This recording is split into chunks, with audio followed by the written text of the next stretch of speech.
बिंबिसार। मगध के राजा बिंबिसार की राजधानी राजगीर थी। बिंबिसार गौतम बुद्ध के सबसे बड़े प्रश्रयदाता थे। वे 15 वर्ष की आयु में राजा बने और अपने पुत्र अजातशत्रु, संस्कृत अजातशत्रु, के लिए राजपाट त्यागने से पूर्व 52 वर्ष इन्होंने राज्य किया। राजा पसेंदी की बहन और कोसल की राजकुमारी इनकी पत्नी और अजातशत्रु की माँ थी। खेमा, सीलव और जयसेना नामक इनकी अन्य पत्नियां थी। विख्यात वारांगना अम्बापाली से इनका विमल कोंडन नामक पुत्र भी था। सुत्तनिपात अट्ठकथा के पब्बत सुत्त के अनुसार इन्होंने सन्यासी गौतम का प्रथम दर्शन पांडव पब्बत के नीचे अपने राजभवन के गवाक्ष से किया और उनके पीछे जाकर उन्हें अपने राजभवन में आमंत्रित किया। गौतम ने इनका निमंत्रण अस्वीकार किया तो इन्होंने गौतम को उनकी उद्देश्य पूर्ति हेतु शुभकामनाएं दी और बुद्धत्व प्राप्ति के उपरांत उन्हें फिर से राजगीर आने का निमंत्रण दिया।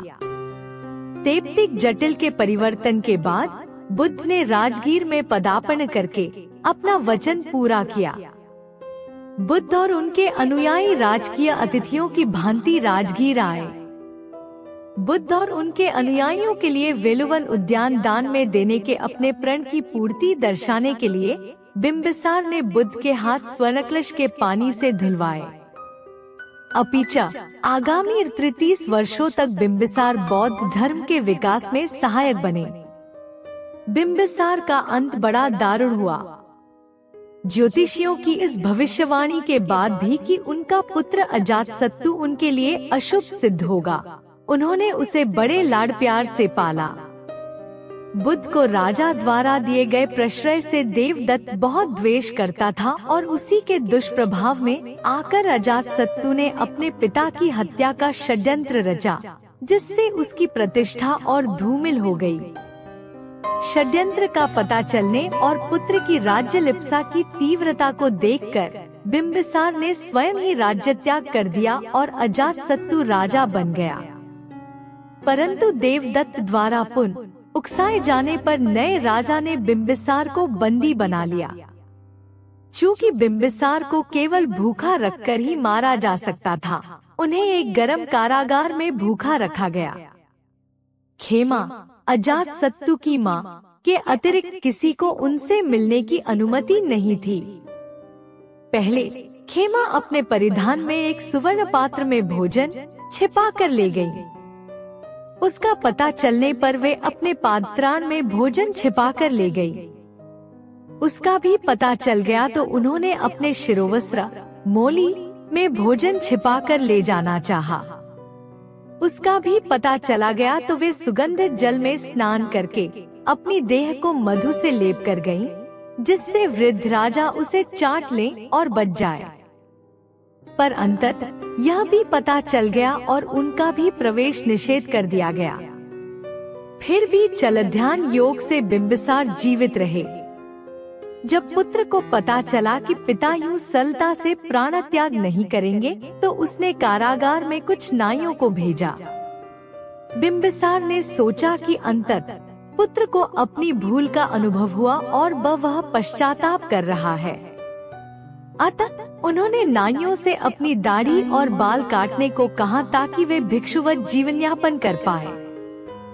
पर नहीं, उन नाइयों को इसलिए भेजा गया था ताकि वे बिंबिसार के पैरों को काटकर उनके घावों में नमक और सिरका डाल दे और तत्पश्चात उन घावों को कोयलों से जला दें। इस प्रकार बिंबिसार का चलध्यान रोक दिया गया और वे दुखद मृत्यु को प्राप्त हुए।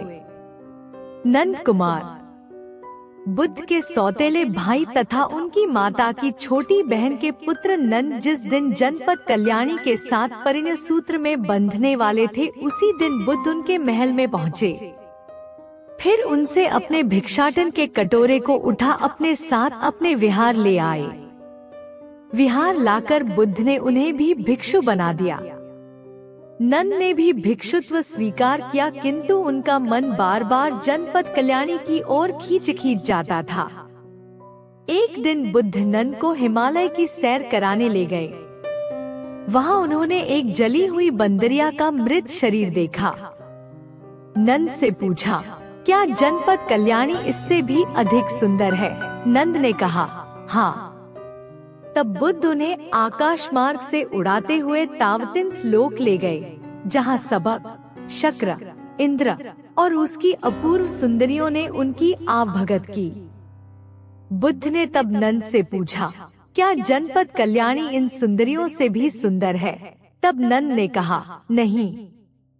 बुद्ध ने नंद के सामने तब यह प्रस्ताव रखा कि यदि वे भिक्षु की चर्या अपनाएंगे तो उनकी शादी शक की किसी भी सुंदरी से करा देंगे। नंद ने बुद्ध का प्रस्ताव मान लिया। नंद के साथ जब बुद्ध अपने विहार पहुँचे तो वहाँ उपस्थित 80 भिक्षुओं ने नंद से उनके भिक्षुत्व की प्रतिज्ञा के संदर्भ में प्रश्न किया। तब नंद का मुख लज्जावंत हो गया। वे अपनी पूरी शक्ति के साथ अरहत्व की साधना में जुट गए और अंततः अरहत बनने का लक्ष्य प्राप्त कर ही लिया।